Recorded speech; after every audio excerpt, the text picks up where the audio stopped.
धर्मेंद्र प्रधान यांच्या राजीनाम्यासाठी आजची मुदत देण्यात आली आहे। प्रधानांच्या गच्छंतीवर सीजेपी ठाम आहे आणि त्यांनी सरकारला दुपारी 3 वाजेपर्यंतची मुदत दिलेली आहे आणि त्यामुळे आज धर्मेंद्र प्रधान यांचा राजीनामा घेतला जातो का हे पाहणं अतिशय महत्त्वाचं आहे। दुपारी सीजेपीचं शिष्टमंडळ आणि सरकारची पुन्हा एकदा बैठक होणार आहे। या बैठकीकडे संपूर्ण देशाचं लक्ष लागलेलं आहे। त्यामुळे राजीनामा जर झाला नाही तर तीव्र आंदोलन छेडू असा इशारा सुद्धा सीजेपीने दिलाय। सरकार सीजेपीच्या 2 मागण्यांसंदर्भात सकारात्मक आहे, मात्र धर्मेंद्र प्रधान यांच्या राजीनाम्यासंदर्भात निर्णयासाठी त्यांनी वेळ मागितलेली आहे। दुपारी 3 वाजता ही वेळ संपेल आणि त्यानंतर आंदोलन तीव्र करू असा इशारा सीजेपीने दिलाय।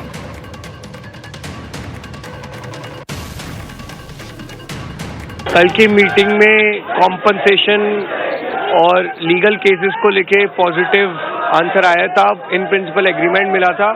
हमें उम्मीद है कि आज वो रिटर्न एग्रीमेंट भी मिलेगा, लेकिन जो मेन डिमांड है धर्मेंद्र प्रधान का इस्तीफा, उसको लेकर कभी तक कोई ठोस डिसीजन नहीं आया है। बल्कि जो हम कल मेन स्ट्रीम मीडिया पे देख रहे थे कि सूत्र कह रहे हैं कि प्रधान जी इस्तीफा नहीं देंगे, तो अगर प्रधान जी इस्तीफा नहीं देंगे तो बता दीजिए, फिर इस तरह की मीटिंग्स का कोई मतलब नहीं है। फिर हम जो है आगे की हमारी जो भी रणनीति रहेगी उस पर काम करेंगे। आणि या संदर्भात अधिक माहितीसाठी आपण थेट दिल्लीमध्ये जाणार आहोत आमच्या प्रतिनिधी मनश्री पाठक यांच्याकडे। मनश्री, सीजेपी आणि सरकारची आज पुन्हा एकदा चर्चा होणार आहे। त्यांनी थेट सांगितलेलं आहे जोपर्यंत प्रधानांचा राजीनामा होणार नाही तोपर्यंत आपण आंदोलन स्थगित करणार नाही, आम्ही त्या राजीनाम्यावर ठाम आहोत। काय सध्या सरकारच्या गोटामध्ये काय सध्या चर्चा सुरू आहे? राजीनामा होईल असं वाटतंय का? दिल्लीत सध्या राजकीय घडामोडींना वेग आलेला आहे, विशेषतः सरकारच्या गोटातल्या घडामोडींना वेग आलेला आहे। कारण सीजेपीच्या 2 मागण्यांवरती तर सकारात्मक चर्चा झालेली आहे। त्यापैकी एक मागणी म्हणजे ज्या आंदोलक आहेत त्यांच्यावरती कोणतेही गुन्हे दाखल करू नका, किंवा जर गुन्हे दाखल झालेले असतील तर ते जितके गुन्हे मागे घेण्याजोगे असतील तितके मागे घ्या। आणि दुसरी मागणी म्हणजे या नीट परीक्षेमध्ये ज्यांनी आत्महत्या केलेली आहे त्यांच्या कुटुंबियांना नुकसान भरपाई द्या। मात्र या 2 मागण्यांव्यतिरिक्त जी मागणी आहे ती म्हणजे धर्मेंद्र प्रधानांचा राजीनामा। आणि अर्थातच यावरती विचारमंथन हे आता सरकारच्या गोटामध्ये सुरू आहे, भाजपच्या गोटामध्ये सुरू आहे। त्याच्यामुळे या मागणीवरती नेमकं काय करायचं, नेमकी काय भूमिका घ्यायची किंवा कोणती स्पष्टता द्यायची आहे या मुलांना, हे आता याचा विचार आता सरकारच्या गोटामध्ये सुरू आहे। मात्र जोपर्यंत धर्मेंद्र प्रधानांचा राजीनामा होत नाही तोपर्यंत आंदोलन मागे हटणार नाही अशी सीजेपीची सध्याची तरी भूमिका आहे।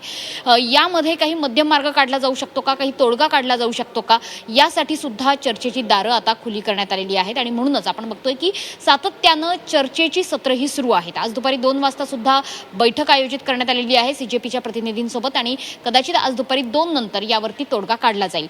मात्र सीजेपीकडून म्हणजे आंदोलकांकडून सुद्धा 3 वाजेपर्यंतचा अल्टिमेटम देण्यात आलेला आहे की काय तो निर्णय घ्यायचा तो आत्ता घ्या, नाहीतर आम्ही असं समजू की शिक्षण मंत्र्यांचा राजीनामा तुम्हाला घ्यायचा नाहीये आणि आंदोलन अशाच पद्धतीने पुढे सुरू ठेवू। दुसरीकडे देशव्यापी आंदोलनाची सुद्धा हाक दिली जाते।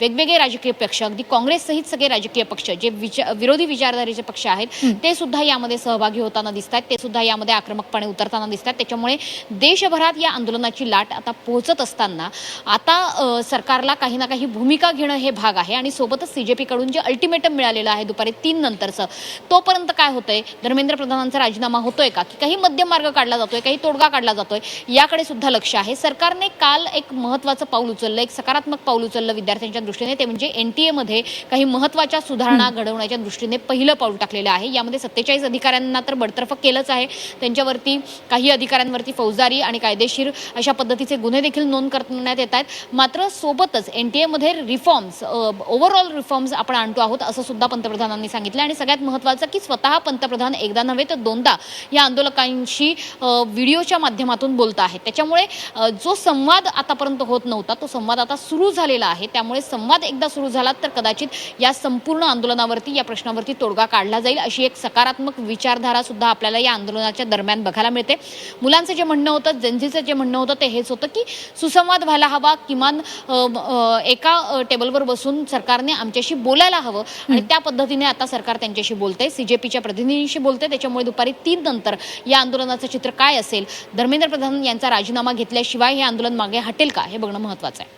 अगदी त्यामुळे आता सध्या चर्चा सुरू आहे। या चर्चेतही काय निष्पन्न होतं, काय या आंदोलनाचा निकाल लागतो हेही पाहणं महत्त्वाचं आहे खऱ्या अर्थानं, आणि सरकार यामध्ये पास होतं का हेही पाहणं निश्चित महत्त्वाचं आहे। धन्यवाद आपण दिलेल्या माहितीसाठी।